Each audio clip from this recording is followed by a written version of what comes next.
Olá, hoje é sexta-feira, 11 de abril de 2014 e o Jornal Futura está no ar.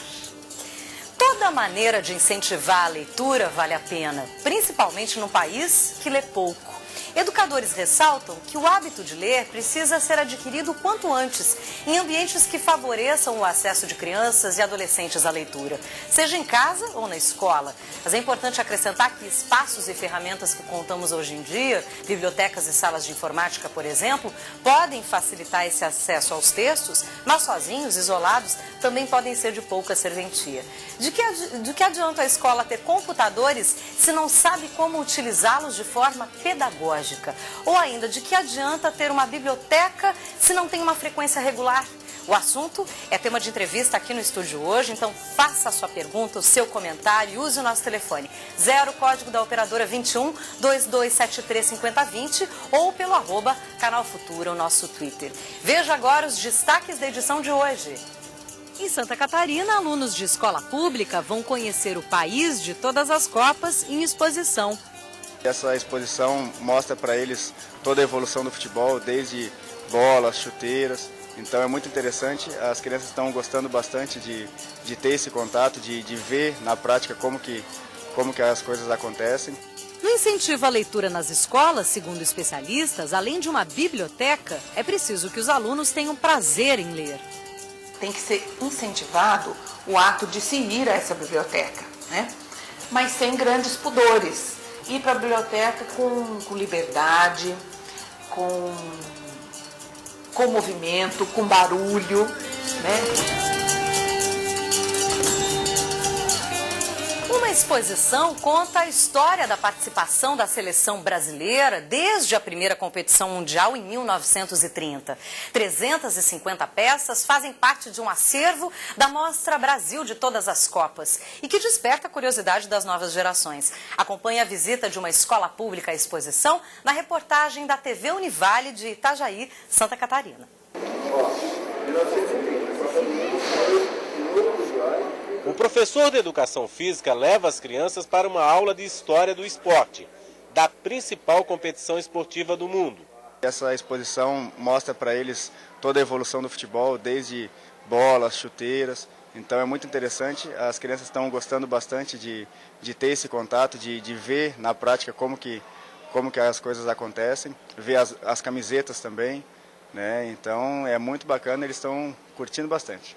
As crianças atentas matam a curiosidade com a curadora da exposição.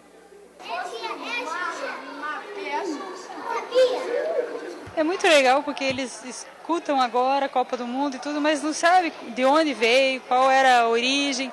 Muito legal eles virem conhecer tudo, participar de tudo. E interessante como eles fazem várias perguntas. Muito bacana a iniciativa. São peças que foram garimpadas no mundo inteiro e que compõem o acervo da exposição Brasil de todas as Copas, a única seleção que disputou todos os mundiais.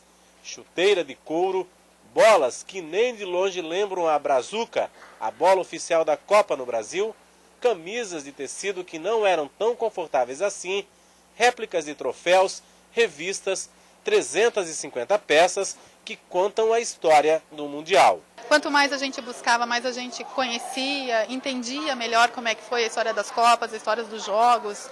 O que mais chama a atenção aqui? O que foi mais difícil de garimpar e que mais chama a atenção?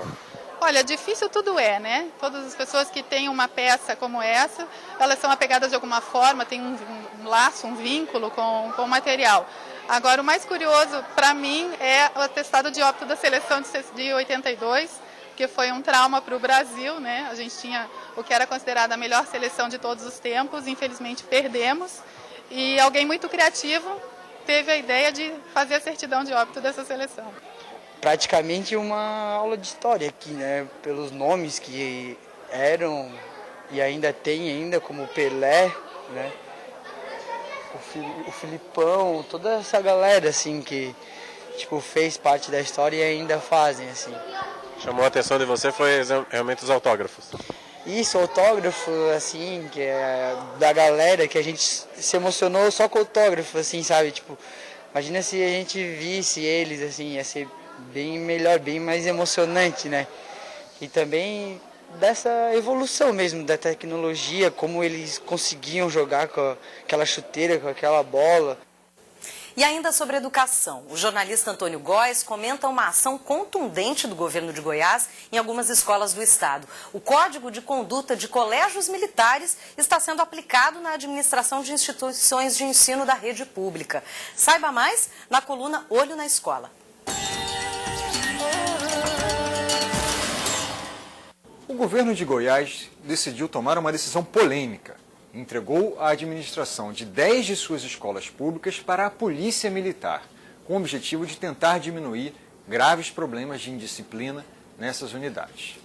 Os primeiros resultados dessa medida são dúbios. Por um lado, os pais relatam que sim, houve uma melhoria da disciplina, houve uma melhoria do clima escolar, o que é muito bom. Por outro lado, os alunos agora têm que seguir um rígido código de disciplina. Inclusive, têm mais dificuldades, são até proibidos, de criticar a direção da escola, o que é péssimo. Por um lado, não podemos tratar a escola como um santuário, ou seja, a polícia pode entrar na escola, mas a gente espera que isso aconteça apenas em casos graves, que atentem contra a vida dos alunos, dos professores, ou seja, quando a situação realmente esteja fugindo completamente do controle dos educadores. Entregar a administração da escola para um policial militar revela o fracasso da política pública educacional naquelas unidades. Além disso, é bom lembrar que a escola não fabrica violência. A violência nasce no entorno dela. A escola é vítima dessa violência ao seu redor, que acaba interferindo nas relações na escola. Se a polícia fizesse seu papel e garantisse a paz ao redor dessas escolas, elas não precisariam ser administradas pela própria Polícia Militar. E com certeza o Jornal Futura vai acompanhar os desdobramentos desses casos das escolas de Goiás. A gente faz agora um rápido intervalo e depois, no próximo bloco, a gente fala sobre leitura. Até já. Veja a seguir, especialistas recomendam às escolas que, além de ter uma biblioteca, é necessário incentivar os alunos a ter prazer em ler.